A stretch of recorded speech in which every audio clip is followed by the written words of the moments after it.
live in interesting times for the headlines. A Saudi military student reportedly condemned America as a nation of evil in an online manifesto prior to opening fire at a U.S. naval base, killing 3 people before being shot dead by police.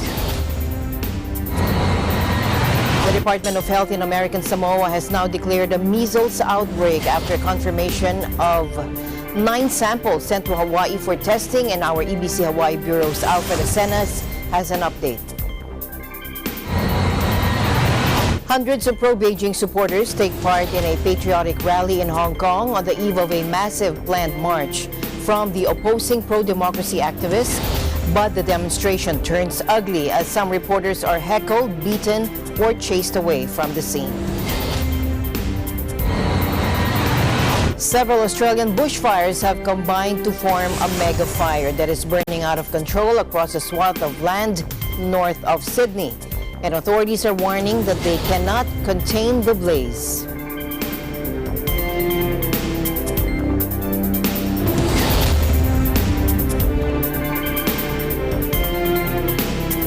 I'm Alma Angeles, wherever you're watching from around the world. Thank you very much for joining us, and now to the news.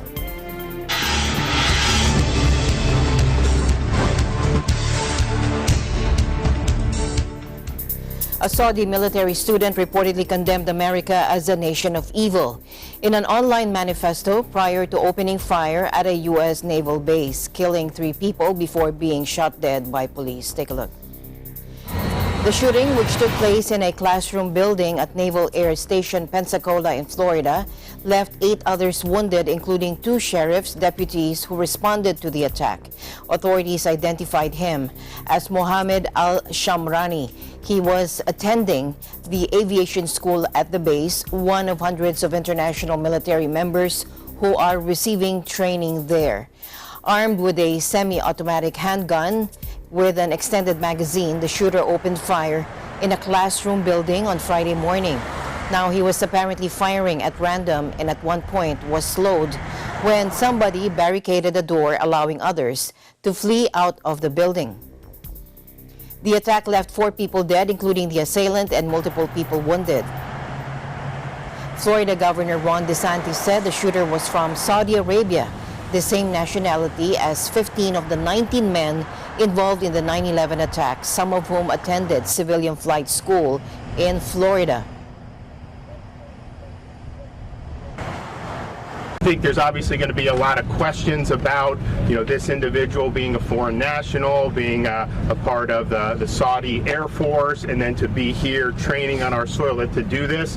And the FBI is working with DOD, they're working with FDLE, they're working with the Escambia County Sheriffs to answer those questions. One of the things that I talked to the President about is, given that this was a foreign national in the employ of a foreign service, and there'll be time to do this, but obviously the government of Saudi Arabia needs to make things better for these victims, and I think that they're going to owe a debt here, given that this is one of their individuals. At approximately 6:51 this morning, the call went out to the Escambia County Sheriff's Office Central Dispatch that there was an active shooter on Naval Air Station Pensacola.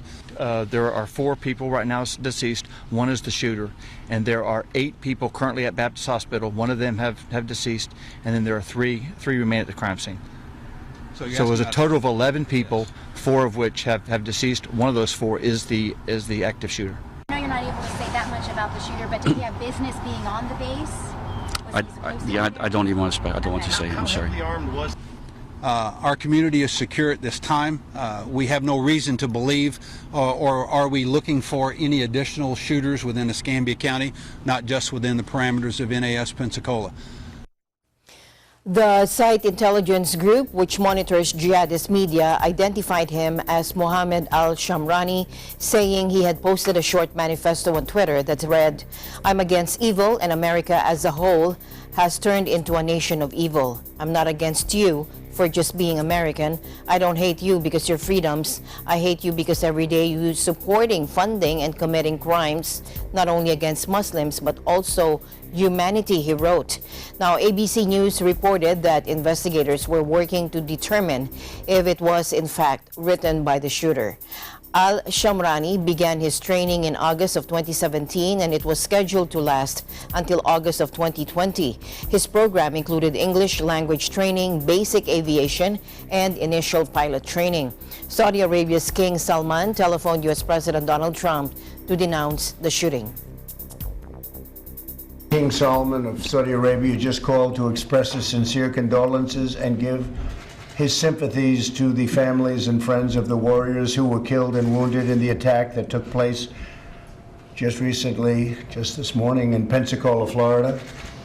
The king said that the Saudi people are greatly angered by the barbaric actions of the shooter and that this person in no way, shape, or form represents the feelings of the Saudi people who love the American people so much. I can tell you it's a horrible thing that took place. And we're getting to the bottom of it. All of the investigators are there now, and they're studying it very closely. And terrible thing. And our condolences go to the families and to everybody involved, including the wounded. We have some badly wounded people also. The Pensacola Naval Air Station hosts 16,000 military personnel and more than 7,000 civilians and is home to a flight demonstration squadron. It's an early training center for naval pilots and is known as the cradle of naval aviation. The base is the center for the U.S. Navy Foreign Military Training Programs, established in 1985 specifically for Saudi students before being expanded to other nationalities.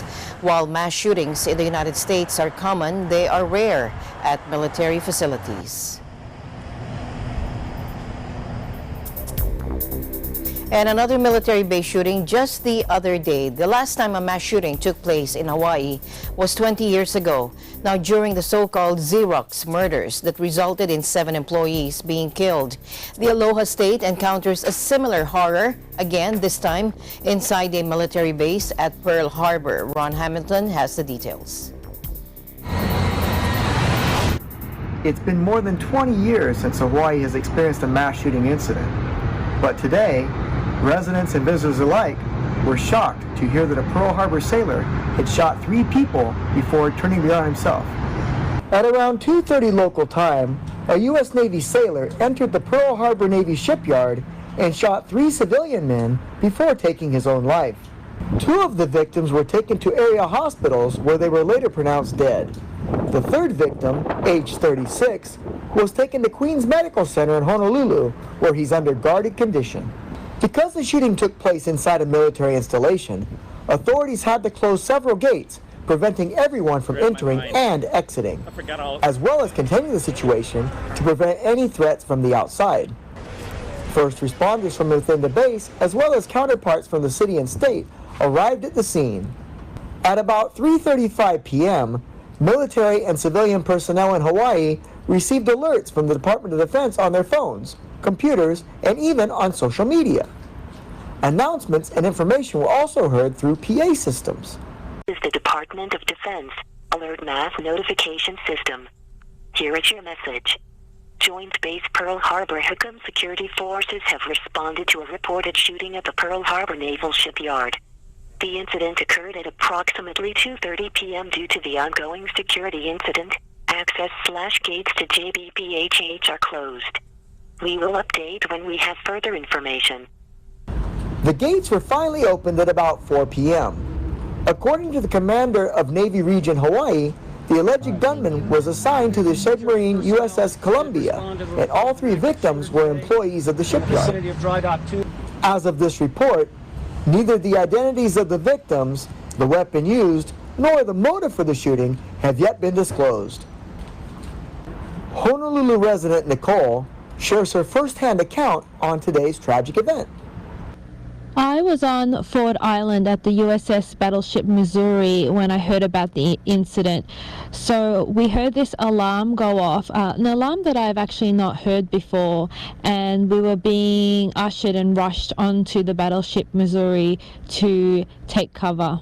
My initial reaction was of confusion, and I didn't really know what was happening. So apparently there was the alarm was going off, and there was an announcement. But because we were on the base, helicopters were flying over and we couldn't really hear the announcements, so it was just the workers on the battleship Missouri who were telling us to get on the ship, and we were just following instructions, actually not knowing why we were getting on the ship.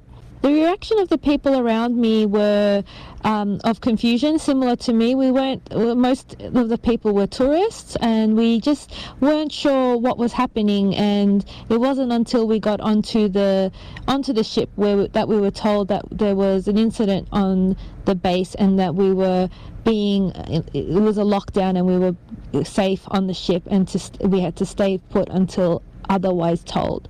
We were told that we were going to be there for a while and just to sit and relax, and they handed out water and were very helpful and kind and reassured us that everything was okay. Everyone was, calm, and there were a lot of children on the battleship, and I don't think they really understood what was happening, thankfully. And people were getting news off social media about what was happening, and that's how we actually first found out of what actually was happening, because we weren't getting information from the workers. It took us a while to get off Ford Island. There was traffic backed all the way up.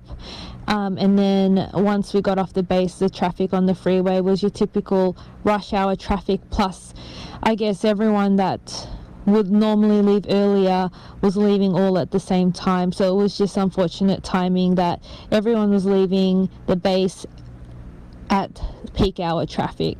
So it took a while to get home, but I was glad to get home and be safe.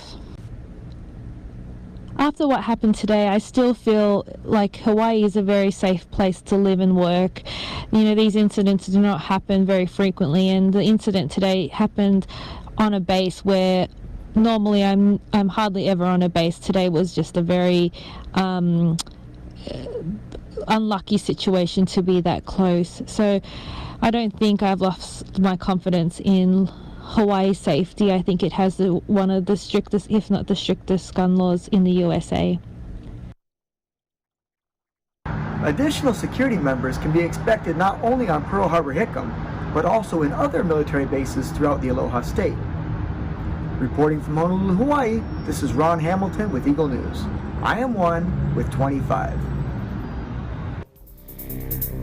Thank you, Ron Hamilton. More than a dozen states across the United States have adopted red flag laws that allow family members or law enforcement to seek a court order to temporarily seize guns from people who are deemed to pose an immediate danger to themselves or others. But some gun rights advocates argue that such measures can strip gun owners of their due process rights. Take a look.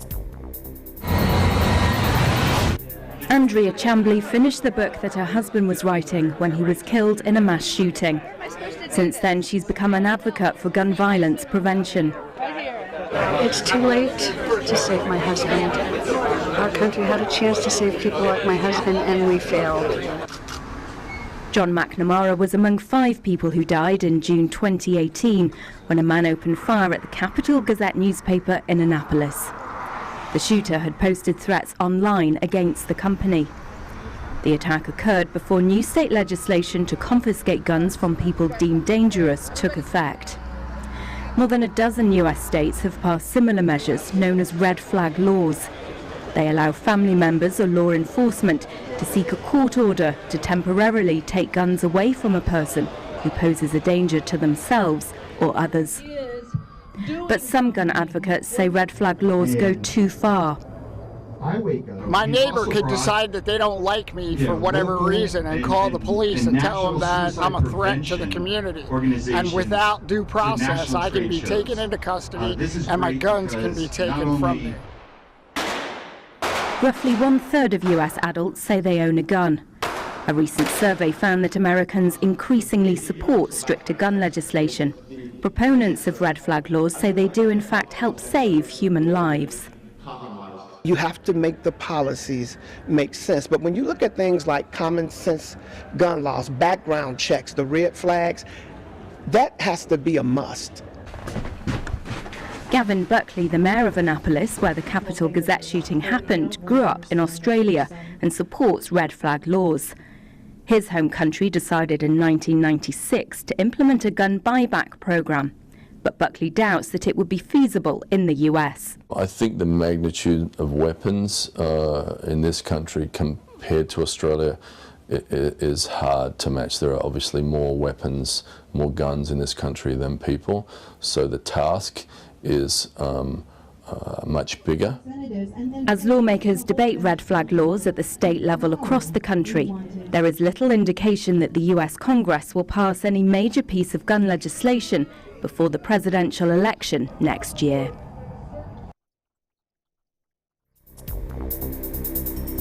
To India now, Human Rights Commission is investigating the fatal shooting by police of 4 rape and murder suspects after accusations that they were gunned down in cold blood to assuage public anger. Indian police on Friday shot dead 4 gang rape and murder suspects, prompting celebrations, but also accusations that they were extrajudicial executions. The men, who had been in custody for a week over the latest rape case to shock India, were shot in the early hours during a reenactment of the crime organized by police in Shadnagar, outside the southern city of Hyderabad. Television images showed the shoeless bodies of the suspects still lying in an open field on Friday afternoon, with guns in the hands of 2 of them. The 4 men were accused of gang raping and murdering a 27-year-old veterinary doctor before setting fire to her body underneath an isolated bridge late on November 27. Police are often accused of using extrajudicial killings to bypass the legal process, to cover up botched investigations, or to pacify public anger.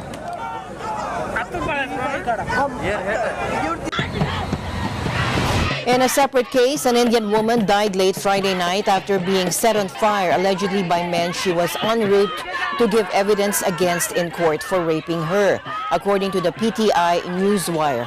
The victim told police that she was attacked by a group of 5 men, 2 of whom had previously raped her on her way to the hearing in the northern state of Uttar Pradesh. Now, she died just before midnight following cardiac arrest at a hospital in New Delhi, according to a doctor cited by the Newswire. PTI added that she suffered burns over 90% of her body. All 5 suspects have been arrested and are being questioned, according to senior policeman Suvendra Kumar Bhagat. A huge backlog of cases in the slow Indian criminal justice means that many rape victims wait years for justice. Uttar Pradesh is India's most populous state, and it has become notorious for its poor record regarding crimes against women, with more than 4,200 cases of rape reported there in 2017, the highest rate in the country. Now, more than 33,000 women were raped, an average of some 90 rapes reported each day in India in 2017, according to the figures released by the National Crime Records Bureau. But the real figure is believed to be far higher, as many women in India don't report cases to police due to fear or shame. Several Australian bushfires have combined to form a mega fire that is burning out of control across a swath of land north of Sydney. And now authorities are warning that they cannot contain the blaze.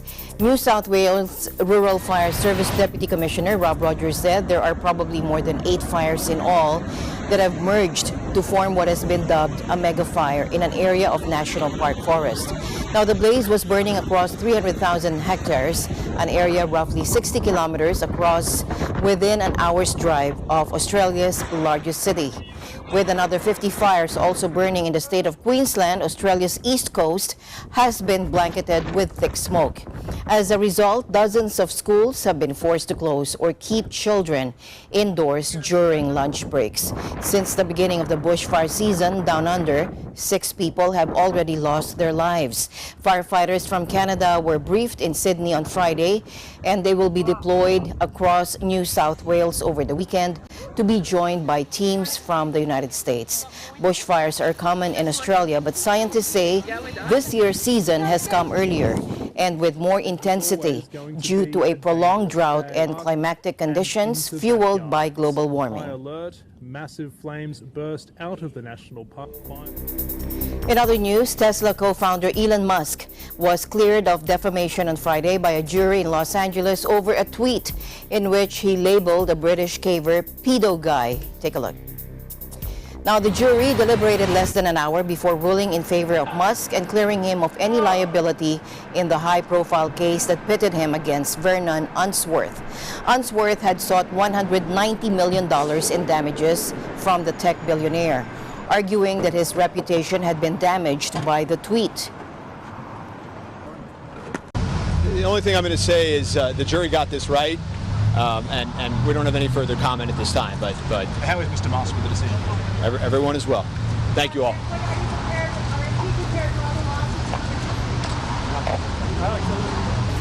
Describing the 48-year-old entrepreneur as a billionaire bully, Unsworth attorney Lynn Wood said his client was a man of modest means whose life had been upended by the much-publicized row. One of Unsworth's attorneys, Mark Stevens, expressed disappointment. Well, I came here for a verdict. Unfortunately, it's not gone the way we wished. I respect the jury's decision, and I'd like to personally thank my lawyers who've been absolutely awesome. We went toe-to-toe, Vernon went toe-to-toe with a billionaire bully. Not many people have the courage to do that. He put unlimited resources into this case. We did the best we can. We worked night and day for Vernon. We believe Vernon. We believe in his cause. He is properly a hero. It is now said by this jury that insults, however grave, however unpleasant, are completely open season on social media, on Twitter. That is not going to be a good outcome for society. Mr. Elon Musk's outburst against Unsworth followed an interview in which the 64-year-old caver dismissed Musk's offer of a mini submarine to rescue young soccer players trapped in a cave in Thailand in the summer of 2018. Now, Unsworth at the time said Musk's offer was nothing but a PR stunt, a claim he maintained during the trial, and had suggested he stick his submarine where it hurts. Now, in court testimony, Musk said the pedo guy tweet he shared with his 22 million followers was an off-the-cuff insult and did not mean he was accusing Unsworth, a financial consultant who splits his time between Britain and Thailand, of being a pedophile. Now, he apologized on Twitter for his outburst and again during his testimony. He insisted during questioning that he was simply reacting to Unsworth's unprovoked comments and claimed that pedo guy was a term widely used in South Africa, where he grew up, and it meant creepy old man.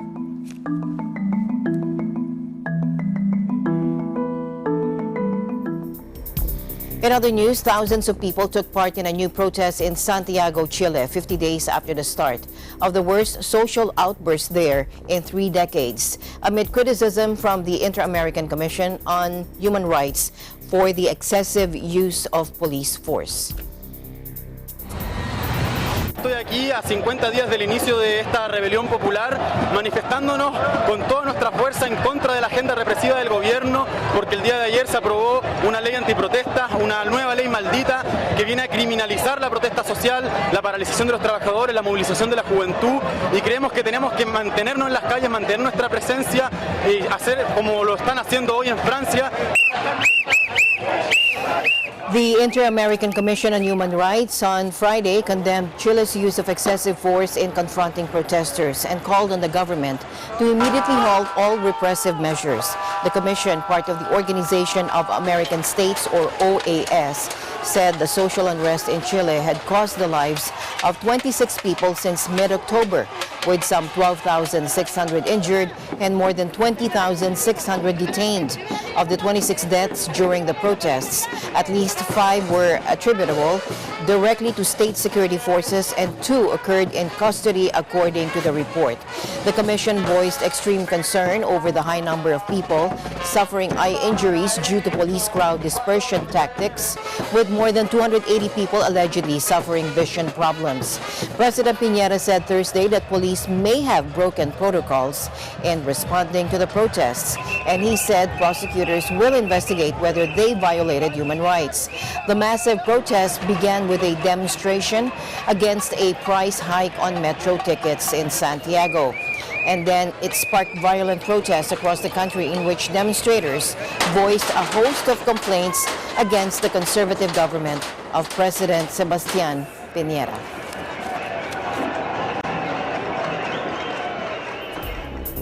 And the news continues here on Eagle News. We'll be back.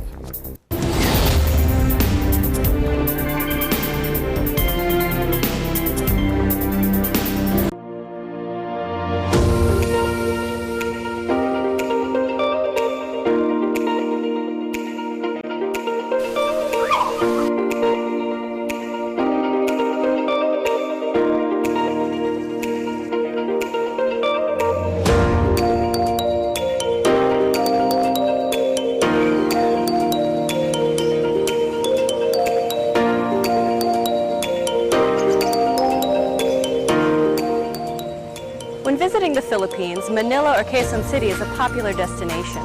But oftentimes the hustle and bustle of the city can be more stressful on your vacation. So when you feel the need to reconnect to nature or relax again, there's a beautiful oasis just outside of the city called the Garden at Ciudad de Victoria.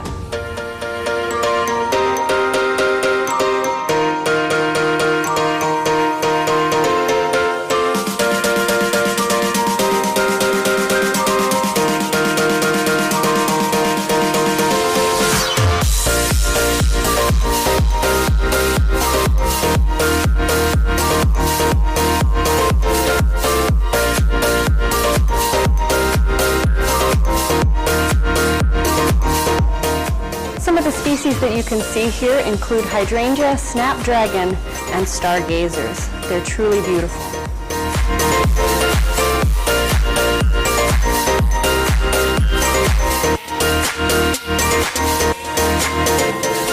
The gardens at Ciudad de Victoria are so peaceful, tranquil, and beautiful that it's become a haven for young couples and a very popular venue for engagement photos.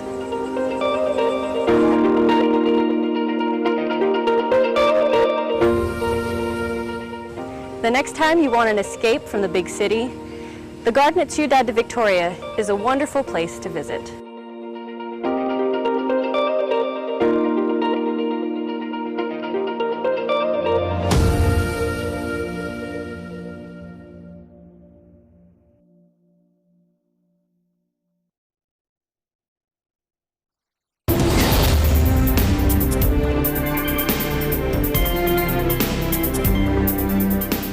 Welcome back. Health authorities in American Samoa continue to battle the measles epidemic that has so far killed more than 60 people.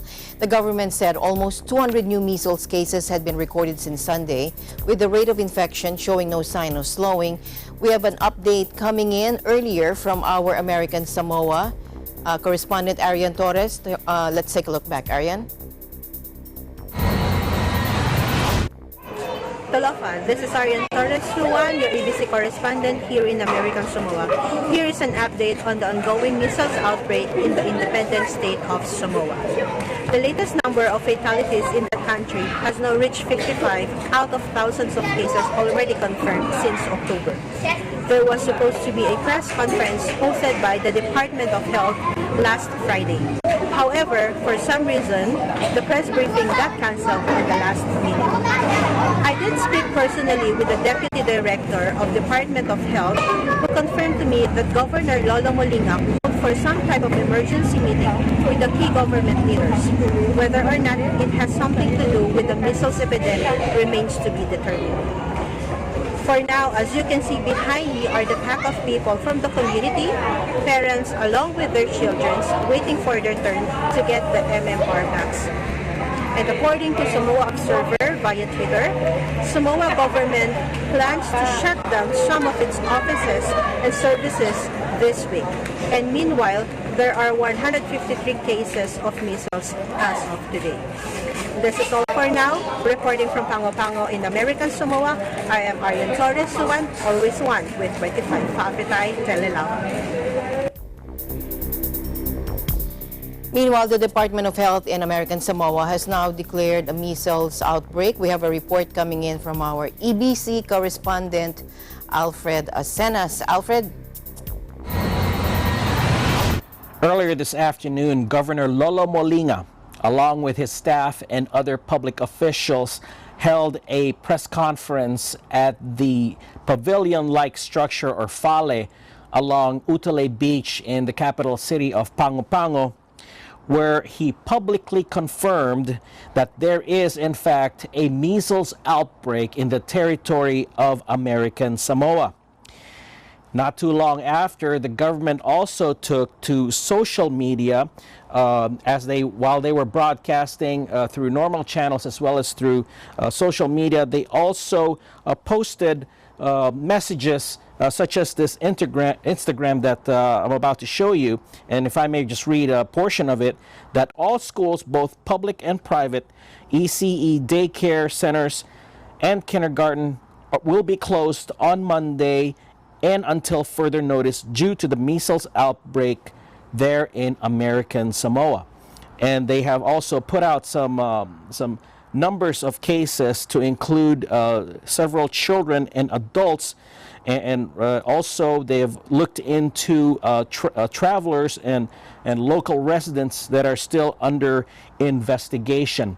So soon as that was put out, immediately messages were disseminated through all channels. Let me just show you a photograph of a handwritten, actually a written note that was passed to teachers in the schools, and it says here that they were going to end their session today at 2:20 local time and announce to students that to listen to the radio for future announcements, and that they have in fact a measles case in one of the schools.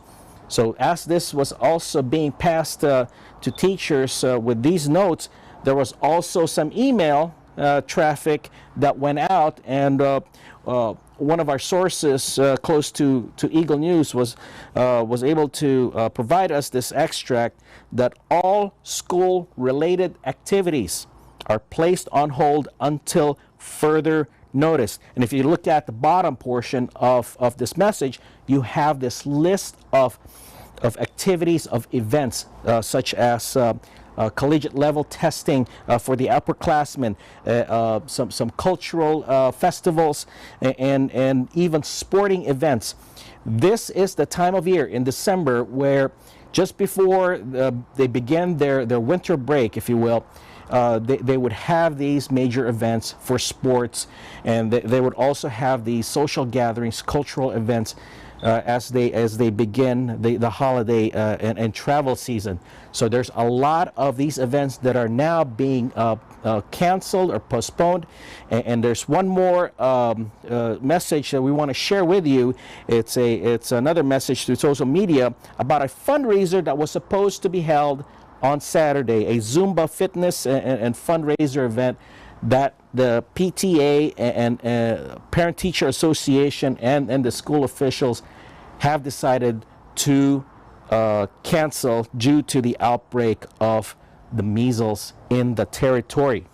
All those messages have been put out, and we managed to get some reactions from those who live there, to include a couple of Filipino nationals. Let's listen in.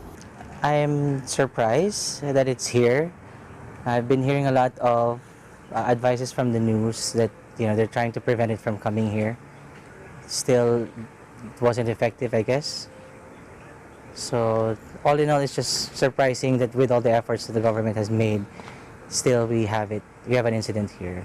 Siyempre, nagulat ako kasi hindi anong sakit yun eh. Kailangan talagang pag-iingat sa bawat isa. Nakakalungkot isipin na naririto yung sakit na yun. My opinion on the measles outbreak is it's very sad for some of the families who lost their kids over there in Apia. I think a way to solve it over here, they should close down the borders so we can make sure everybody off island takes their shots coming down to the airport down here, and we can take care of the problem sooner or later. Now, there was mention of a suggesting to control the flights coming in and out of the territory. As a matter of fact, several days prior to this announcement, there was already some sort of a warning or advisory restricting travel for all children 0 to 4 years old and pregnant women traveling from countries that have measles cases in them, like Samoa, preventing them from entering American Samoa. And this is effective immediately. So that's the latest that we have gathered at this point. And we're also continuing to monitor the reaction and the way ahead for other federal agencies that may have to assist the territory. Keeping in mind early in February 2018, in the aftermath of Cyclone Gita that ravaged American Samoa and parts of the South Pacific, agencies from the Federal Emergency Management Agency, or FEMA, along with the Department of Defense, responded to the scene. You also have some Red Cross volunteers who provided assistance. Further back in 2009, 10 years ago, a little over 10 years ago, Samoa, or American Samoa, along with Samoa, experienced a very great earthquake along with an ensuing tsunami that flooded several community areas and devastated some communities. So now that the U.S. territory here is subject to a different kind of an event, calamity, if you will, we'll see what happens with the federal government responding to this impending crisis. So this is all for now, and on behalf of my companions in American Samoa, reporting from Hawaii, I'm Alfred DeSantis for Eagle News, 1 with 25. Back to you.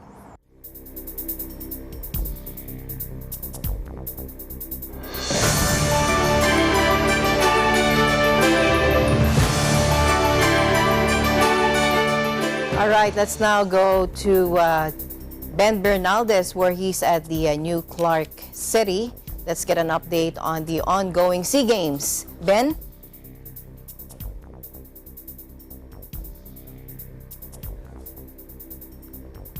Alma, I'm here in front of the Athletic Center here at New Clark City. And also behind me is the cauldron where a lot of people are taking a picture in this iconic monument. We're still burning and also with the Philippines dominating today's medal tally. The Philippines has now produced 12 gold medals, and in the athletics, 2 gold medals coming from Christine Marie Knott in the 200-meter sprint. She ranked first with a time of 23.01 seconds. It's a new SEA Games record, while EJ Obiena has dominated the pole vault with a 5.45 feet height. Now, EJ is used to jumping more than that, but just because this is SEA Games, he also wanted to have a fair play with other competitors. And earlier we were able to talk to him, and he said that after this he needs to prepare for the Olympics in the 2020 Tokyo Olympics.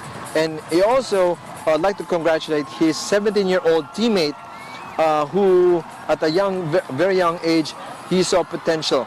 Like him, at his age, he was able to jump high with that record. Now, as of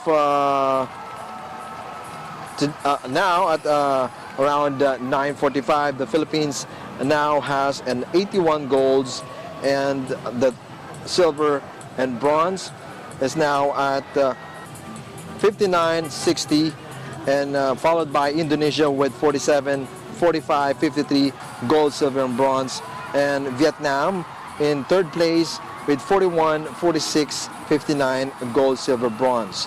And Singapore continues to dominate the aquatics, specifically in swimming, And Singapore has produced 4 gold medals just last night, while Joseph Schooling was upset by his teammate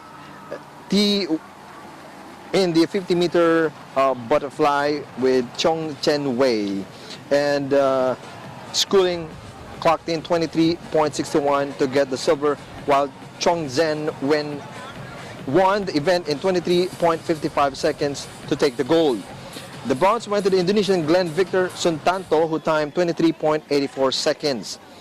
And the other Singapore winners were Elena Peterson in the women's 50-meter backstroke, and Christy Chui in the women's 200-meter breaststroke, and the 4x200-meter relay team by Gan Ching Wei, Wang Ting Wei, Kwang Jing Wen, and Chui.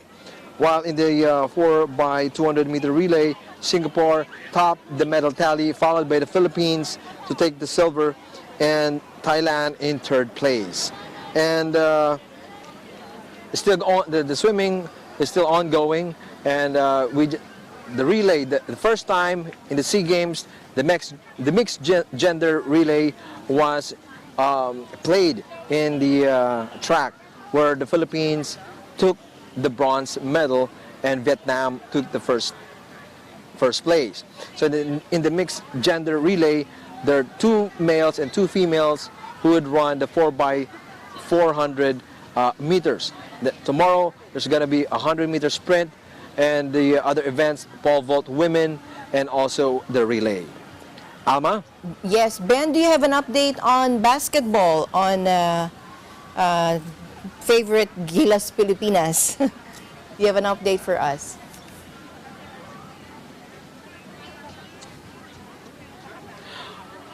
Yes, for the Gilas men, they defeated Vietnam yesterday, and they have a scheduled game, and we still have to wait to check the schedules of the men's basketball, while the Gilas women defeated the bronze medal finisher in the last 2017 SEA Games in Indonesia.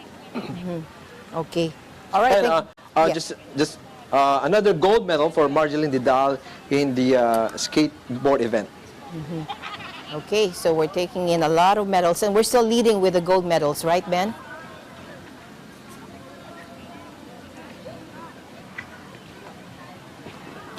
That's right, Alma, and we have now a total of 81 gold medals, and we'll wait for the next update, 10 o'clock, and by tomorrow we'll see more medals to be added in the Philippine medal tally. Great news. Thank you, Ben. All right, thank you, Ben Bernaldez, reporting from New Clark City, and the update on the current SEA Games. All right, let's check out the stories making headlines around the world. In Hong Kong, hundreds of pro-Beijing supporters are taking part in a patriotic rally in Hong Kong on the eve of a massive planned march from the opposing pro-democracy activists. But the demonstration turns ugly as some reporters are heckled, beaten, or chased away from the scene. Take a look.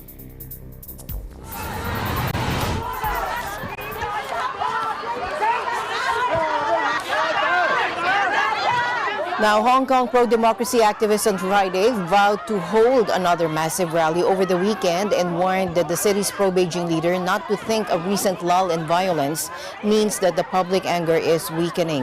Hong Kong's protests are largely leaderless and organized online, but the Civil Human Rights Front, which advocates nonviolence, has been the main umbrella group behind record-breaking marches earlier in the summer that saw huge crowds regularly march in searing heat. Now, the city's police have taken the unusual step of allowing the CHRF march organized for Sunday to go ahead. It's the first time the group has been granted permission since mid-August. Authorities have regularly banned major rallies in recent months, citing the risks of violence from hardcore protesters. Now, large crowds have simply ignored the bans, sparking nearly weekly tear gas and petrol bomb clashes that have upended Hong Kong's reputation. Now, Sunday's march will follow a well-worn route on the main island from Victoria Park to the heart of the commercial district.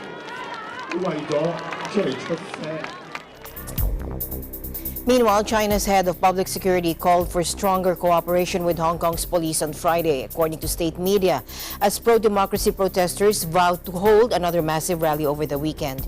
In a meeting with Hong Kong Police Chief Tang Ping-keung, Chinese Public Security Minister Zhao Keizhi said he hoped to strengthen cooperation and jointly safeguard national security and the social stability of Hong Kong. Zhao's remarks come as Hong Kong has been battered by 6 months of often violent protests, pushing for greater democratic freedoms and police accountability in the most stark challenge the city has presented to Beijing since its 1997 handover. China's People Liberation Army, or PLA, has a permanent garrison based in Hong Kong, which, under city law, can be deployed if the local government requests help to maintain social order. At Friday's meeting, Tang thanked China's Public Security Bureau for its vigorous support and help, and told Zhao that city's police force would, quote, throw all of its energy into stopping violence and unrest in Hong Kong. The force's reputation has suffered during the protests, with many accusing officers of brutality. The international finance hub has been ruled by a unique system guaranteeing greater freedoms than on the mainland, and rights protesters say are being steadily eroded by Beijing. The protests are also backlit by fears Beijing may send in troops to squash the movement. In a related news, Hong Kong police carried out a number of controlled explosions intended to demonstrate the power of the explosive TATP. The demonstrations, to which international media were invited, took place at the police's explosive ordnance disposal depot. Take a look.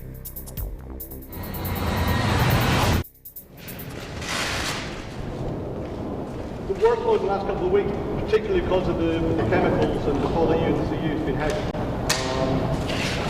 It's not normally our team dealing with the likes of petrol bombs that normally come under that department. Yeah, this evidence on media that the people of Hong Kong thinks. So if you imagine a cigarette packet in the front of that van, that's roughly what you were seeing.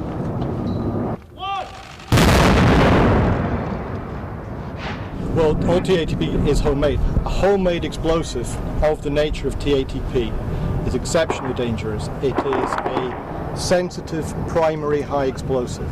That means that it will detonate if it is faced with friction, with heat, or with impact. So it doesn't need any additional circuitry, it doesn't need any wiring, it doesn't need a battery.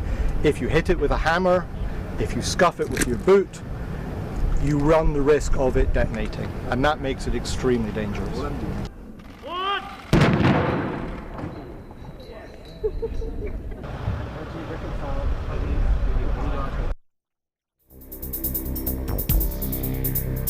Labour leader Jeremy Corbyn showed off what he said are leaked government documents he said proved that Prime Minister Boris Johnson was deliberately misleading the people about his Brexit deal.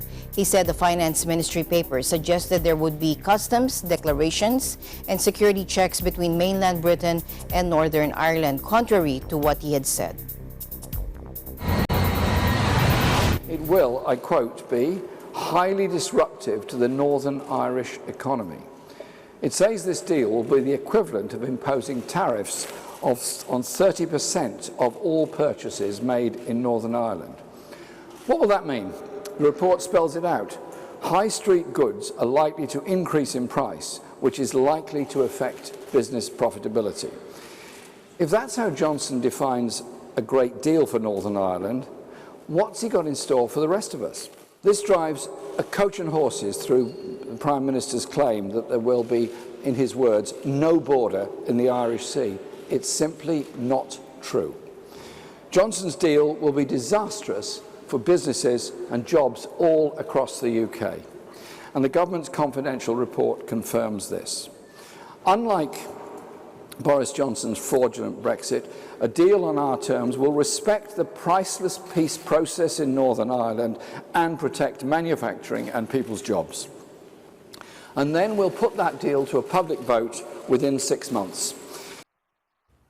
Fair and reasonable. That's how both Britain's Boris Johnson and the EU described the new draft Brexit deal, which was voted on by by the British Parliament. Arrangements for the UK province of Northern Ireland were the trickiest part of the New Deal and the core of what has changed since last year's withdrawal agreement, which was rejected by British MPs 3 times.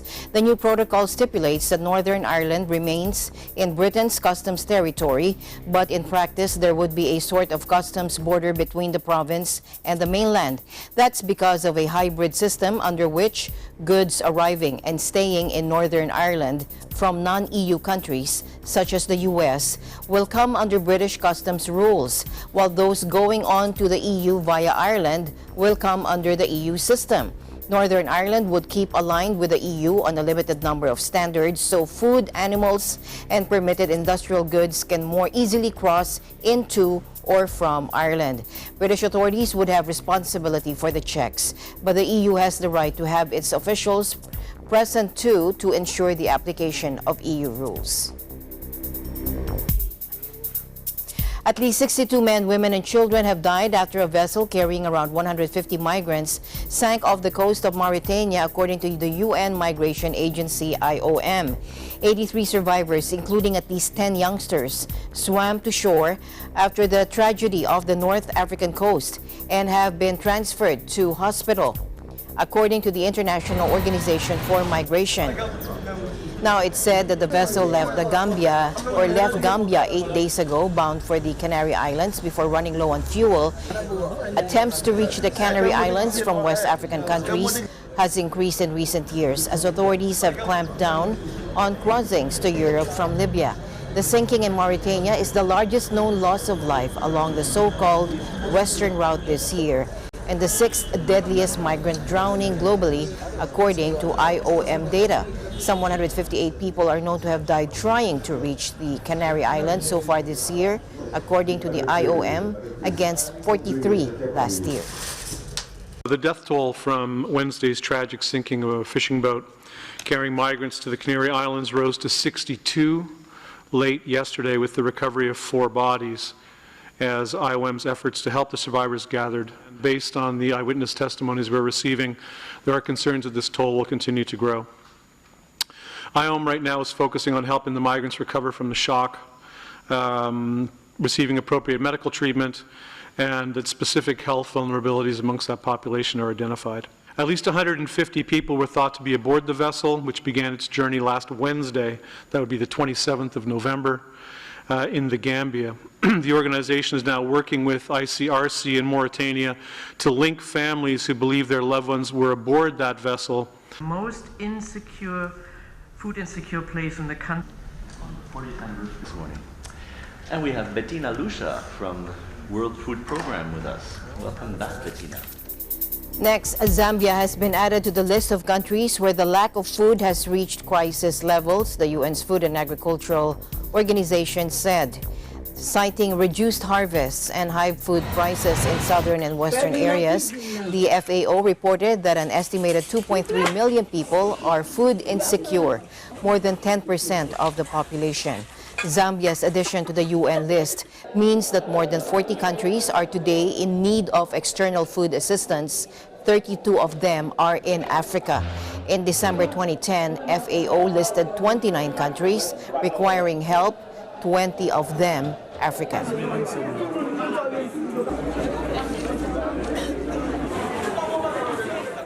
Eagle News will be right back.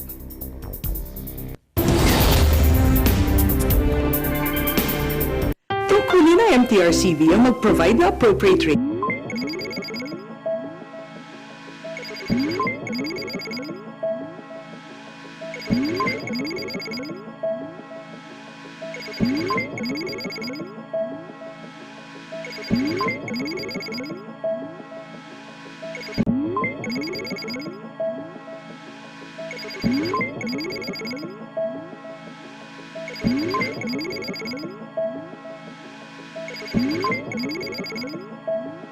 Corporation presents the Forum on Explaining Blockchain and Cryptocurrency on December 11, 2019 at the EBC building at 25 Central Avenue, Quezon City. Join business executives, policymakers, industry experts, and professionals in a forum that discusses the current trends and developments of blockchain and digital currencies. Admission is free. Register online now. Go to the Eagle Broadcasting Corporation Facebook page for more details. Forum on Explaining Blockchain and Cryptocurrency, December 11, 2019, 8 a.m. to 5 p.m. at the EBC building at 25 Central Avenue, Quezon City. Explaining Blockchain and Cryptocurrency is sponsored by Xiangchuang Energy, Blockchain Technology Company, Paylands, Dogecoin, and Java Green Coffee.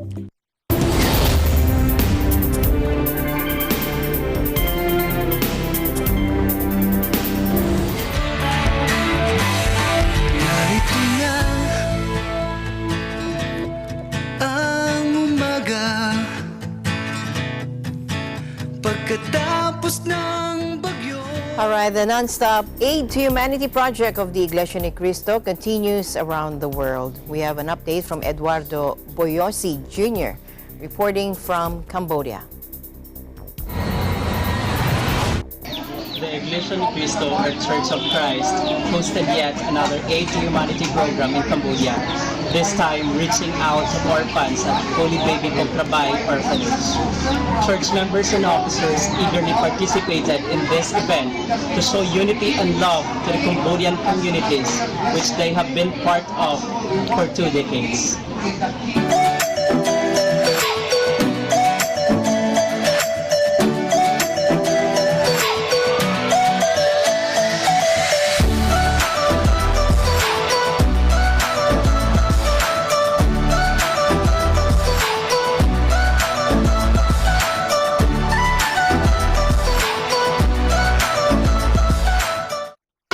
Church members wholeheartedly donated for this event, supported by their district supervising minister, Brother William D. Regalado, who explains the program's aspirations for the community.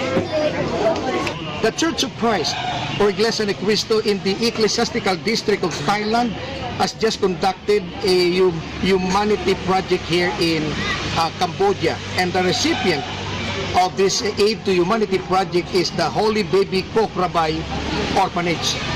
And we are so happy that we are part of this activity that has been launched by the church administration through the leadership of Brother Eduardo B. Manalo. And we are always one with him in this kind of project to let people know about the importance, first and foremost, of the Iglesia Ni Cristo. And we are also extending our help through material support to the people or to our fellow men. And we will not stop doing this as long as there are poor people in the land, as the Bible states, and whenever possibly can, we need to do good to those who are in need of it. And we want to thank the administration of the Iglesia Ni Cristo in guiding and helping us launching this kind of activity, and we are one always with him, from the ministers, officers, and the brethren. We will be always with the church administration. Led by ministers of the gospel, members and officers of the Church of Christ gathered at the Holy Baby Pograbay Orphanage to extend help by giving school and food supplies to the children under their care.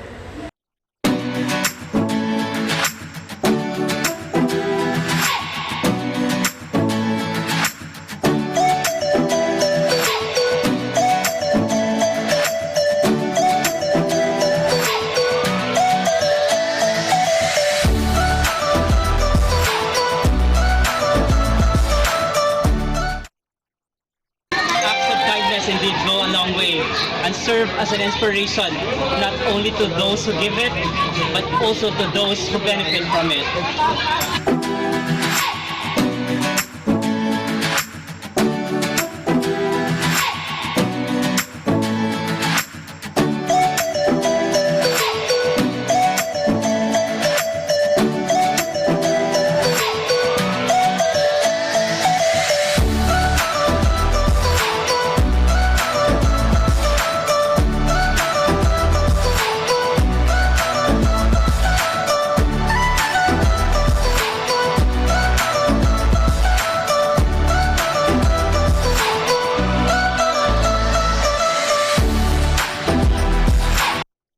from the Aid to Humanity program here in Phnom Penh, Cambodia.